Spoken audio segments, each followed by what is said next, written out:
தான் தெரியும்.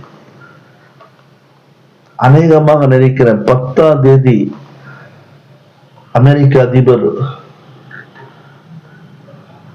அறிவிப்பு செஞ்சாங்க, நான் ஈரானை முடிச்சிடுறேன், ஈரானை அழிச்சிடுறேன் அப்படின்னு சொல்லி ட்ரம்ப் அறிவிப்பு செஞ்சாங்க. 12ஆம் தேதி அறிவிப்பு செய்யறாங்க. நிருபர்களை வச்சுக்கிட்டு, அதிகாரிகளை வைத்துக் கொண்டு, தலைவர்களை வைத்துக் கொண்டு சொல்றாங்க, சமாதானம் பேசிட்டோம், ஈரான் ஒத்துழைச்சு சொல்றாங்க. இப்ப என்ன அர்த்தம்? மாற்றி மாற்றி பேசக்கூடிய சூழ்நிலை ஏற்படுகிறது சொன்னால் ஈரானுடைய கை ஓங்கிக் கொண்டிருக்கிறது. ஈரான் சொல்லாமல் இந்த 2 நாட்டையும் அடித்துக் கொண்டிருக்கிறாங்க என்பதுதான் நிதர்சனமான உண்மை. அதற்கு காரணம் அல்லாஹ் கொடுத்த ஆற்றல்.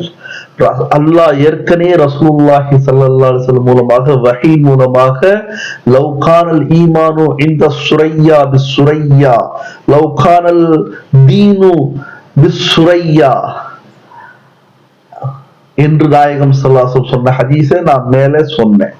அதன் அடிப்படையில பாத்தீங்கன்னு சொன்னா இன்னைக்கு முழுமையாக ஈரான் இஸ்லாத்துடைய எதிரிகளை நொறுக்கி கொண்டிருக்கிறார்கள்.